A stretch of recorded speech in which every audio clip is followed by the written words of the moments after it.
कह देना चाहूंगा कि दूसरी स्त्री जो तुम्हें आज काम वासना तृप्त करती मालूम हो रही है, कल वो भी नहीं मालूम होगी।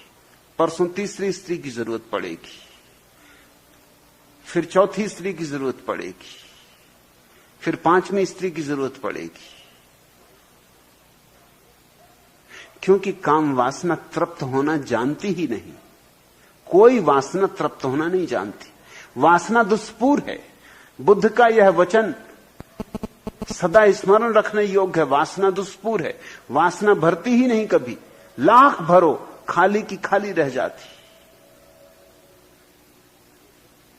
एक सूफी कहानी है। एक फकीर ने एक सम्राट के द्वार पर भिक्षा पात्र किया।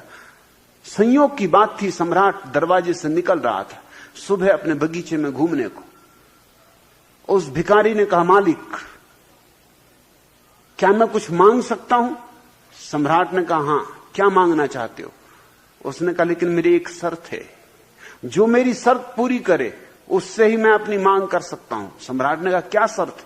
भिखारी मैंने बहुत देखे, लेकिन सशर्त भिखारी तुम पहली बार हो, क्या तुम्हारी शर्त है? सम्राट भी उत्सुक हुआ। उस भिखारी ने कहा, मेरी शर्त यह है कि अगर कुछ भी आप मुझे देना चाहें तो मैं लेने को राजी हूं, लेकिन मेरा भिक्षा पात्र पूरा भरना पड़ेगा। सम्राट भी हंसने लगा। उसने कहा, तूने मुझे भिखारी समझाया क्या? सिर्फ उस भिखारी को दिखाने के लिए कि मैं कौन हूं, उसने अपने वजीर को कहा जो पीछे आ रहा था कि इसके भिक्षा पात्र को स्वर्ण असरफियों से भर दो। उस फकीर ने कहा, एक बार पुनः सोच लें, मेरी शर्त याद रखें, फिर मैं शर्त पूरा हुए बिना हटूंगा नहीं यहां से। मेरा भिक्षा पात्र भरना चाहिए। सम्राट ने कहा, पागल चुप रहे, तेरा भिक्षा पात्र जरा सा भिक्षा पात्र लिए खड़ा है, इसको हम नहीं भर सकेंगे। स्वर्ण असरफियां डाली गई और सम्राट हैरान हुआ कि ये तो झंझट हो गई। जैसे ही स्वर्ण असरफियां उसमें गिरे, वो न मालूम कहां खो जाएं। भिक्षा पात्र खाली का खाली। मगर सम्राट भी जिद्दी था और एक भिखारी से हारे, सम्राटों से नहीं हारा था। हार उसने जानी नहीं थी जिंदगी में। जीत और जीत ही उसका एकमात्र अनुभव था। उसने कहा, आज मैं हूं और ये भिखारी, सारा खजाना डाल दो। खजाने अकूत थे, मगर सांझ होते होते खाली हो गए। हीरे जवाहरात डाले गए, मोती डाले गए, स्वर्ण मुद्राएं डाली गईं, चांदी की मुद्राएं डाली गईं, सब खत्म होता चला गया, सब खत्म होता चला गया। सांझ होते होते सम्राट की हालत भिखारी की हो गई और सारी राजधानी इकट्ठी हो गई ये देखने को। खबर आग की तरह फैल गई कि एक भिखारी, पता नहीं क्या, कैसा जादू है उसके भिक्षा पात्र में। आखिर सम्राट सांझ को उसके पैरों पर गिर पड़ा और उसने कहा, मुझे क्षमा करो, मैं तुम्हें पहचान नहीं पाया, मैं तुम्हारे इस जादू से भरे पात्र को भी नहीं पहचान पाया। मेरे अहंकार को माफी दे दो, मुझ पर दया करो। मुझे ये शर्त स्वीकार नहीं करनी थी। शर्त सुन के ही समझ लेना था कि कुछ गड़बड़ होगी। क्या मैं पूछ सकता हूं? मैं हार गया, मैं शर्मिंदा हूं अपनी अकड़ के लिए। लेकिन क्या मैं इतना जान सकता हूं, क्योंकि ये जीवन भर मेरे मन में जिज्ञासा रहेगी, इस भिक्षा पात्र का जादू क्या है? उस भिखारी ने कहा, इसमें कोई जादू नहीं, इससे मैंने आदमी की वासनाओं से निर्मित किया है। इसमें ताने बाने आदमी की वासनाओं के बुने। यह आदमी का हृदय है, यह आदमी का मन है। इसमें भिक्षा पात्र में कुछ खूबी नहीं। यह भिक्षा पात्र साधारण है, बस इसके ताने बाने विशिष्ट हैं। वे ही ताने बाने जिनसे तुम्हारा हृदय बना है। तुम्हारा भिक्षा पात्र भरा? जैसे बिजली कौंध गई, सम्राट को दिखाई पड़ा कि निश्चय ही उसका भिक्षा पात्र भी खाली रह गया है। जीवन तो हो गया, अभी भी दौड़ जारी, मौत करीब आने लगी, दौड़ जारी है, हाथ खाली के खाली है। इतना बड़ा साम्राज्य, मगर तृप्ति कहां? तो श्री मोदी, स्मरण रखना, कोई स्त्री तुम्हारी काम वासना को तृप्त नहीं कर पाएगी। वासनाएं तृप्त होती ही नहीं। इसलिए इस भ्रांति में मत रहना कि मैं ये कह रहा हूं कि इस तरह तुम्हारी वासना तृप्त हो जाएगी। इतना ही होगा कि इससे तुम्हें एक सजगता मिलेगी कि कोई स्त्री तुम्हारी वासना को तृप्त नहीं कर सकती। इस विवाह ने एक धोखा पैदा कर दिया है। विवाह का सबसे बड़ा धोखा जो है, मैं दुनिया से विवाह को विदा कर देना चाहता हूं, और उसका कारण तुम जान के चकित होगे। उसका कारण यह कि अगर दुनिया से विवाह विदा हो जाए तो इस दुनिया को धार्मिक होने के लिए रास्ता खुल जाए। विवाह के कारण यह भ्रांति बनी रहती कि इस स्त्री में मैं उलझा हूं, इससे फंसा हूं, इसलिए वासना तृप्त नहीं हो रही। काश मुझे मौका होता, इतनी सुंदर स्त्रियां चारों तरफ घूम रही तो कब की वासना तृप्त हो गई होती। वह भ्रांति, मगर वो भ्रांति बनी रहती विवाह के कारण। दूसरे की स्त्री सुंदर मालूम पड़ती, दूसरे के बगीचे की घास हरी मालूम पड़ती, और दूसरे की स्त्री जब घर के बाहर निकलती तो बंठन के निकलती। तुम्हें तो उसका बाहरी आवरण दिखाई पड़ता। तुम्हारी स्त्री भी दूसरे को सुंदर मालूम पड़ती। मुल्ला नसरुद्दीन एक दिन घर आया और उसने देखा कि चंदूलाल मारवाड़ी उसकी पत्नी का आलिंगन कर रहा है। वो एकदम ठिठका खड़ा रह गया। चंदूलाल बहुत घबराया। चंदूलाल ने समझा कि मुल्ला एकदम गुस्से में आ जाएगा, बंदूक उठा लेगा, लेकिन ना उसने बंदूक उठाई ना गुस्से में आया। चंदूलाल के कंधे पे धीरे से हाथ मारा और कहा, जरा मेरे पास आओ। बगल के कमरे में ले गया और बोला, मेरे भाई, मुझे तो करना पड़ता, तुम क्यों कर रहे हो? तुम्हें क्या हो गया? तुम्हारी बुद्धि मारी गई है? मेरी तो मजबूरी है, क्योंकि मेरी पत्नी, सो रोज मुझे आलिंगन भी करना पड़ता और रोज कहना भी पड़ता है कि मैं तुझे बहुत प्रेम करता हूं, बस तुझे ही चाहता हूं, जी जान से तुझे चाहता हूं, मेरी जान, जन्म जन्म तुझे चाहूंगा। मगर तुझे क्या हो गया मूर्ख? और हमने तो सुना था कि मारवाड़ी बड़े होशियार होते, मगर नहीं, तू नपट गधा है।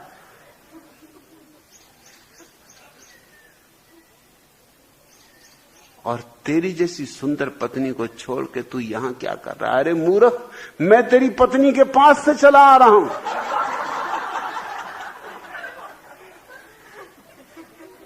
चंदूलाल ने कहा कि भैया तूने मुझे भी माफ कर दिया। उस औरत के डर से मैं कहां कहां नहीं भागा फिरता हूं, शराब पीता हूं, फालतू दफ्तर में बैठा रहता हूं, फिजूल ताश खेलता हूं, शतरंज बिछाए रखता हूं कि जितनी देर बच जाऊं उस चुड़ैल से उतना अच्छा। तू उसके पास से चला आ रहा है। कहते क्या हो नसरुद्दीन? मैं तो सदा सोचता था कि तुम एक बुद्धिमान आदमी हो। तुमने उसमें क्या देखा? उस मोटी थुलथुल औरत में तुमको क्या दिखाई पड़ता है? एक दिन स्टेशन पर वजन तोलने की मशीन पर चढ़ी थी तो मशीन में से आवाज आई, एक बार में एक, दो नहीं। तुम्हें उसमें क्या दिखाई पड़ रहा है? मगर यही होता है। विवाह ने एक भ्रांति पैदा कर दी। विवाह ने खूब धोखा पैदा कर दिया है। विवाह से ज्यादा अधार्मिक कृत्य दूसरा नहीं, मगर धर्म के नाम पर चल रहा है। अगर लोग मुक्त हों तो जल्दी ही ये बात उनकी समझ में आ जाए कि न तो कोई पुरुष किसी स्त्री की वासना तृप्त कर सकता है, न कोई स्त्री किसी पुरुष की वासना तृप्त कर सकती। लेकिन यह अनुभव से समझ में आ सकता है। जब एक से ही बंधे रहोगे तो ये कैसे समझ में आएगा? और जिस दिन ये समझ में आ जाता, उसी दिन जीवन में ध्यान की शुरुआत है। उसी दिन जीवन में क्रांति है।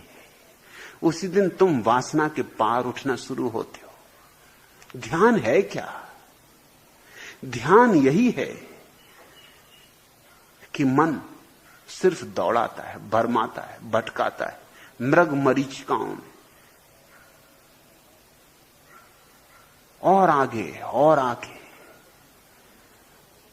क्षितिज की तरह।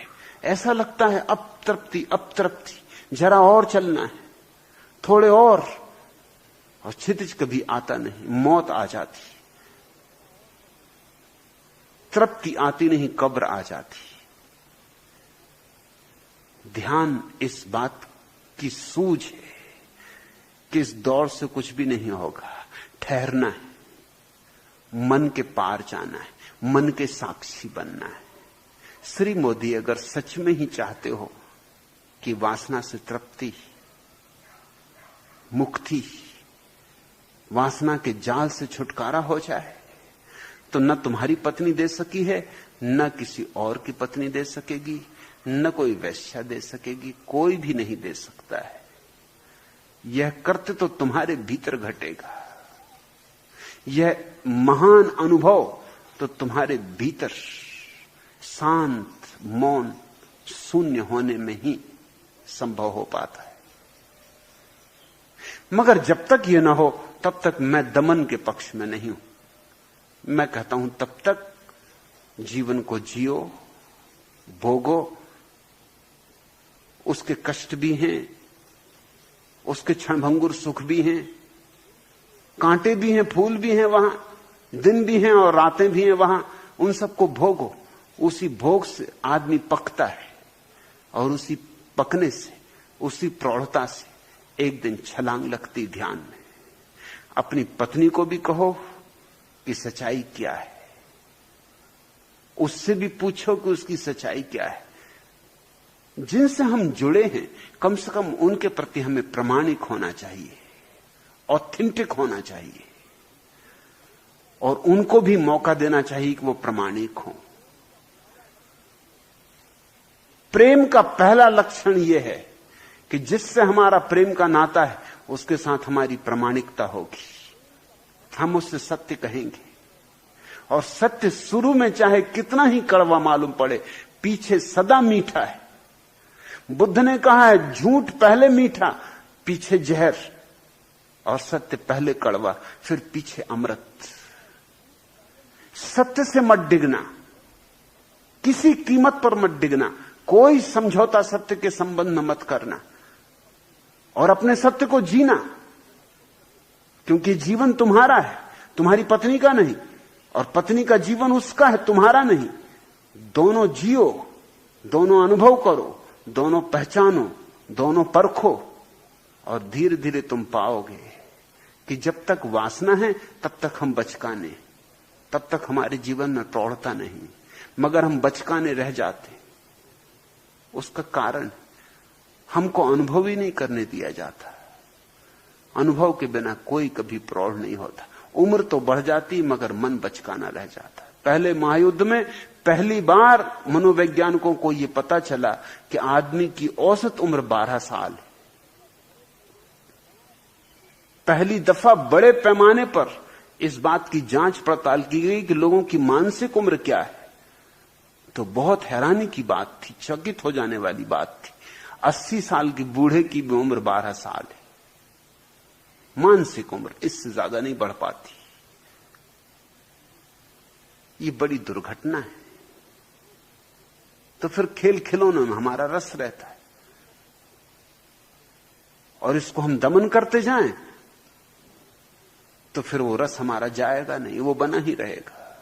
फिर हम क्या क्या तरकीबें नहीं निकालते। फिर अश्लील साहित्य है, पोर्नोग्राफी की किताबें हैं, पत्रिकाएं हैं, गंदी बेहुदी गीता में और बाइबल में छिपा के लोग प्ले बॉय देख रहे हैं।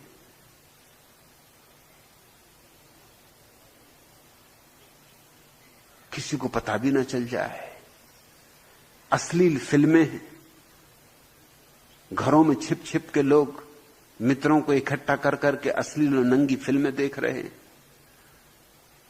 यात्राओं पर लोग जाते, नाम होता है व्यवसाय का, लेकिन मामला होता है केवल वेश्याओं का। काम नहीं भी होता तो भी टिके रहते हैं व्यवसाय के लिए। एक व्यक्ति कलकत्ता से बंबई आया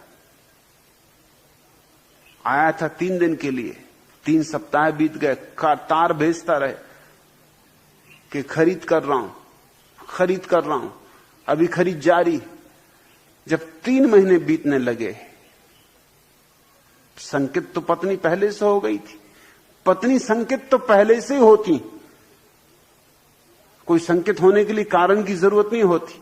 विवाह पर्याप्त है शंका के लिए। विवाह इतना अप्राकृतिक है, इसलिए शंका बिल्कुल स्वाभाविक है। इसलिए पत्नियों को कारण खोजने की जरूरत नहीं पड़ती, शंका तो रहती ही है। कारण तो फिर अपने आप मिल जाते, कारण तो मिल ही जाएंगे, मिलने ही चाहिए। कारणों के संबंध में पत्नियां निश्चिंत रहती हैं कि वो तो खोज लिए जाएंगे, उसमें कोई अड़चन नहीं है। देर अबेर की बात है, क्योंकि विवाह की संस्था इतनी अप्राकृतिक है। संकित तो थी, 3 महीने बाद उसने भी तार किया कि अब ठीक है, तुम खरीद जारी रखो। तुम जो वहां खरीद रहे हो, मैंने यहां बेचना शुरू कर दिया है। वो आदमी भागा हुआ घर आया, क्योंकि वो जो खरीद रहा था अगर वही बेचना शुरू कर दिया तो मारे गए। पत्नी ने कहा कैसे जल्दी से आ गए, अब खरीद नहीं करनी। कब तक खरीदोगे तुम? फिर मैं बेचूंगी भी यहां, वही जो तुम खरीदोगे वही यहां बेचूंगी। खरीद खरीद के इकट्ठा करते रहोगे, बेचना भी चाहिए ना।